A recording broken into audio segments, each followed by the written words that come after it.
한자 이야기, 낱말 이야기 시간입니다. 이번 시간은 형극이라는 낱말 한번 살펴보겠습니다. 네, 우리가 자주 들을 수 있는 말인데요. 형극의 길을 간다. 형극의 길, 그렇죠? 쉽게 얘기하면 가시밭길이다. 그렇게 얘기를 할 수 있습니다.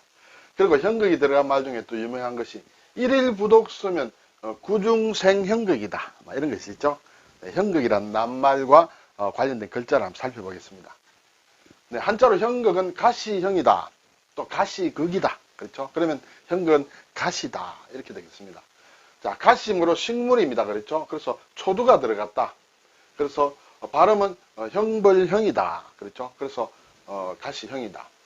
가시극은 이 가시자가 두 개 합쳐져서 가시극이 됐다. 그렇죠? 이것을 보면 가시자는 결국은 기본적으로는 나무목입니다. 그렇죠? 나무목인데 가시가 있다. 가시라는 게 이제 이런 모양으로 이렇게 표현이 됐다. 이렇게 되겠죠? 가시. 그래서 가시가 합친 것. 가시극. 하나는 자, 두 개 있으면 극이다. 국어 사전을 보니 나무의 온갖 가시다. 그리고 고난을 비유적으로 이르는 말이다. 그렇죠? 그리고 또 다른 사전을 보니 괴로움이나 어려움을 비유적으로 이르는 말. 그것이 고난이다. 형극의 길을 헤쳐나간다. 이런 말을 많이 합니다. 자, 형자가 들어가는 낱말은 크게 많지 않습니다. 형처란 말이 있다. 요즘은 잘 쓰지 않다고 봐야 되겠죠. 남에게 자기의 아내를 낮추어 이르는 말이다. 예, 그렇죠. 이것은 이제 중국의 후한 때에 양홍이라는 사람이 있었는데 그 사람의 아내가 맹광이다. 이 맹광이라는 사람은 가시나무로 만든 비녀를 꽂고 무명으로 만든 치마를 입었다는 데서 유래된 말이다. 이 양홍과 맹광에 대해서는 제가 예전에 거안제미다. 안은 이제 상을 얘기한다. 미는 이제 눈썹을 얘기한다. 상을 이렇게 남편에게 식사상을 가져갈 때 이렇게 눈썹에 맞춰서 이렇게 가져갔다. 그런 고사가 있죠. 이것은 여성을 비하하는 것이 아니라 이렇게 부부가 서로 공경하는 것을 나타내는 그런 얘기입니다. 제가 예전에 한번 사자성어를 설명드린 게 있습니다. 여기에 나오는 맹광이 가시나무 비녀를 꽂았다. 아주 검소하게 살았다. 이렇게 되죠. 원래 맹광은 상당히 부잣집 말하자면 규슈였다. 이렇게 됩니다. 스토리는 오늘 말씀을 다 드리지 않겠습니다. 형처도나, 도나란 말은 더욱 쓰지 않겠죠. 요즘 시대는 쓰지 않습니다만 예전에는 이렇게 자신들을 낮추어서 얘기할 때 썼다. 가시나무 비녀를 꽂은 아내가 형처죠. 그리고 도는 돼지 돈자입니다. 아는 이제 아이죠. 돼지 새끼 같은 아들이다. 그래서 남에게 자신의 처와 자녀, 처자를 겸손하게 이르는 말이 형처도나다. 요즘은 쓰면 좀 안 되겠습니다만 이런 말이 있다. 자, 부형청죄다. 형자 들어가는 게 많지 않습니다.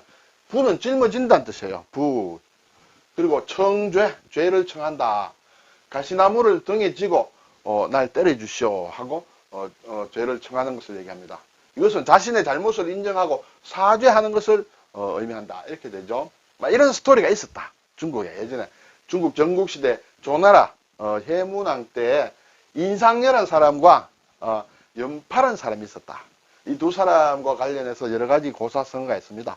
문경지교라든지 여러 가지 있습니다. 그래서 이것은 사기에 연파 인상녀 열전에 나오는 것이다. 네, 그래서 여기에 인상녀와 연파에서 연파가 인상녀에게 가서 가시나무를 짊어지고 갑니다. 저를 때려주시오 하고. 네, 그렇게 해서 조나라를 잘 지키게 되었다. 이렇게 되죠.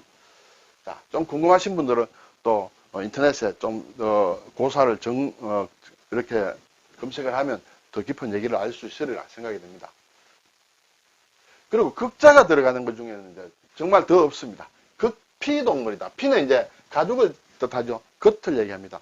이렇게 우리가 학교 다닐 때 배웠습니다만 극피동물문에 속한 후생동물에서 극피동물문에 속한 동물을 모두 가리키는 말이다. 예를 들면 금방 알죠. 성게, 불가사리, 해삼, 바다나리 따위가 속한다. 이렇게 겉에 보면 다 이렇게 좀 뾰족하게 좀 나와 있습니다. 해삼도 물론 좀 그렇고 성게 같은 경우는 아주 침이 긴 것이 있죠.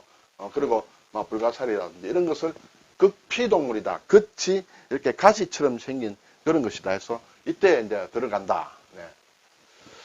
이제 더 나오지 않는 말이 이제 가극이다. 네, 네. 조선시대 귀양살이를 하는 사람에게 가하는 형벌의 하나인데, 가극, 가시를 더한다. 이런 얘기가 되겠죠. 귀양살이에 내려지는 형벌 중에 가장 무거운 것인데, 죄인은 가족과도 함께 살지 못했고, 죄인의 집 둘레에 가시나무를 둘러서 왕래를 하지 못하게 했다. 그렇죠. 어느 집에 딱, 이렇게 놓고, 이렇게 가시나무를 둘러쳐서 왕래를 못 하겠다. 그렇게 하면 우리가 위리안치란 말은 가끔 이렇게 접합니다. 그렇죠. 거의 같은 것이다. 유배된 죄인이 거처하는 집 둘레에 가시로 울타리를 쳤다.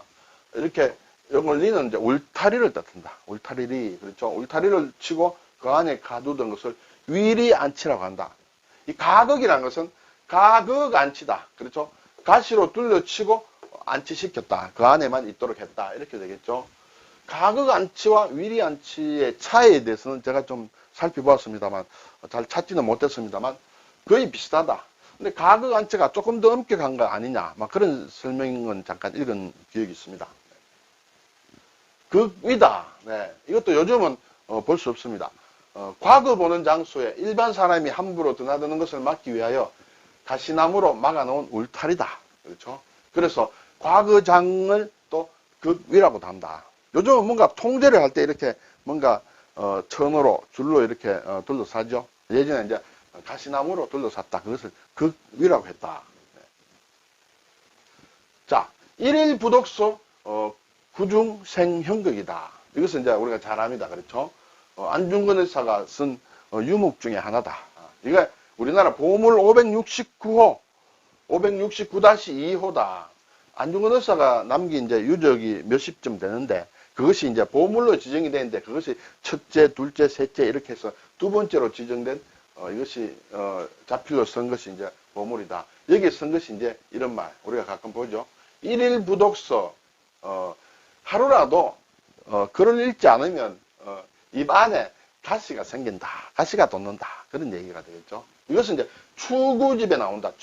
추구라는 것은 이제 우리가 어릴 때 한자 공부를 시키기 위해서 뭐 좋은 식구라든지 어떤 문장을 이렇게 만들어서 쭉 엮어놓은 책이다. 그 중에 나오는데, 문장은 이태백이요, 필법은 왕희지다. 그렇죠. 문장은 이태백이 최고고 글씨는 왕희지가 최고다. 그리고 연결해서 일일 부독서 구중생형극 이런 말이 나온다. 여기에서 적은 것이다. 여기에 이제 형극이란 말이 나온다. 이렇게 되죠. 자, 형자와 극자 조금 더 살펴볼까요? 자, 이 형벌 형자죠. 네, 우리가 많이 씁니다. 형법이다. 그렇죠? 형벌이다. 사형이다. 뭐 여러 가지 형이 있습니다. 그리고 형사란 말이 있죠. 일사자를 붙이면 형사재판. 그렇죠? 형법과 관련된 사건은 형사라고 합니다. 그리고 또 이렇게 사법경찰로서 이런 범죄자들을 이렇게 쫓고 조사하는 사람을 형사라고 하죠. 그때도 이 글자를 쓴다. 이것은 두 가지 뜻이 있다. 그리고 여기에 이것은 모양형이다. 그렇죠? 네, 모양, 인형이다, 성형이다. 뭐 굉장히 많이 쓴다. 그렇죠? 아래에 흑토를 붙이면 모형을 얘기한다. 모형. 그래서 모형, 그리고 뭐 금형이다. 또는 혈액형이다 할 때도 이것을 쓴다. 그렇죠? 그래서 이 형자. 그리고 오늘 나온 이제 가시형이 관련된 우리가 접할 수 있는 낱말은 앞에서 말씀을 드렸습니다만, 제가 우리나라 지명 중에 형자가 들어가는 게 있는가 보니까 몇 군데 있었습니다. 서울의 서초구에 형촌마을이 있다. 형촌마을. 이렇게 되면 이제 이 동네 가시나무가 좀 예전에 많았는 모양이다. 이렇게 될지 모르겠습니다만, 우면동에 있던 마을인데 옛날에 가시덤불이 우거졌던 곳이다. 글쎄요, 우리나라 어디에 뭐 가시덤불 없는 곳이 별로 있었겠습니까만, 특별히 많았는지 모르겠습니다. 그래서 형촌길, 형촌마을이 있다. 구미에 가면 이제 형곡동이 있죠. 형곡, 예, 골곡자입니다. 골짜기. 이것은 제가 조사를 해보니 두 개로 나뉜다. 첫째는 가시나무가 많은 골짜기다. 그래서 형곡이다. 네, 금오산에 이제 연결되어 있는 것인데, 그리고 가시나무가 아니라 시무나무다. 시무.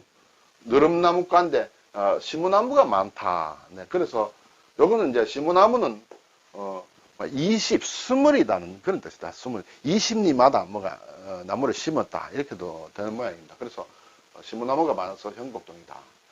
주로 위에 것이 맞다. 이렇게 얘기하는 것 같습니다만 아래에 설명도 있다. 또 청주의 청원구 내수업의 형동길이다. 여기도 가시나무를 쓰는데 제가 잘 모르는 곳인데 왜 그런가 해서 보니까 찾지는 못했습니다만 아마 또 비슷하게 가시나무가 많이 있었지 않느냐 그런 생각도 듭니다. 자, 이제 가시극자가 있는데 하나가 있으면 가시자라고 했습니다. 가시자 또는 가시나무 이것 자체로도 가시나무 극으로도 읽힐 수 있다. 그렇지만 일반적으로 두 개를 늘여놓은 글자가 가시극이다. 그리고 맷대추나무 극이다. 이렇게 돼 있어요. 자, 가시에 그렇죠? 가시에 이렇게 칼도를 하게 되면 찌른다. 찌를 자 또는 찌를 척 이렇게 되겠습니다. 자객이다. 그렇죠? 자객.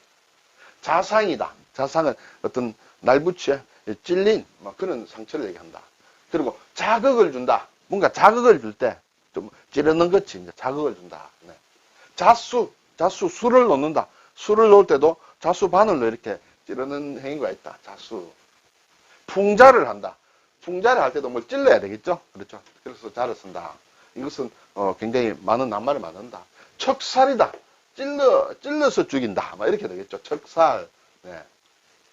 그리고 여기 위에 대중머리를 얹으면 또 많이 씁니다. 책이다, 꾀다, 꾀체 또는 지팡이를 뜻하기도 합니다만 우리가 대책을 세운다, 책사다 이럴 때 쓰죠. 자, 가시극은 가시자를 좌우로 벌려 놓았는데 그렇죠? 좌우로 벌려 놓았다. 근데 아래 위로 벌려 놓은 것도 있다. 그렇죠? 네. 이렇게 좌우로 벌려 놓은 것은 가시극이면서 맷대추나무다. 맷이라는 것은 이제 산 이런 것을 뜻하죠. 근데 아래 위로 좌우가 아니라 아래 위로 해놓은 것 그런 글자도 있다. 그렇죠? 이것은 대추를 뜻한다. 대추와 맷대추. 맷대추는 자 가시가 있는데 나무의 모양이 옆으로 있다는 것은 키가 좀 작다는 얘기가 되겠죠. 아래 위로 올려놓은 것은 키가 좀 크다. 그렇죠? 그래서 이것이 일반적으로 우리가 접하는 대추고 이것은 맷대추다. 조금 작고 나무가 키가 작고 열매도 조금 작다. 이것보다. 그래서 두 글자가 구분이 된다. 조율 그렇죠? 이렇게 대추와 밤이다. 이제 곧 추석이 다가오는데 또 뭐 조율이시라든지 뭐 여러 가지 얘기가 있습니다. 그렇죠? 서울에 가면 대조동이 있다. 대조동. 대조동에도 대추나무가 많이 있는 것 같습니다. 대조동.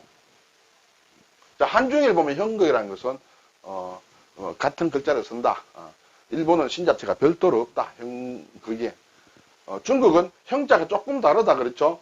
초두가 이 아래에 여기에 들어와 있다. 여기에. 그렇죠? 그리고 칼도다.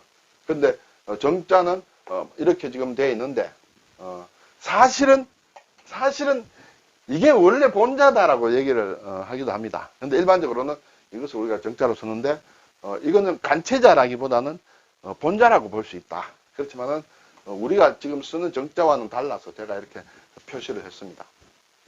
오늘 형극, 예. 그리고 일일 부독 쓰면 구중생 형극이다. 뭐 이런 말까지 한번 살펴보았습니다. 감사합니다.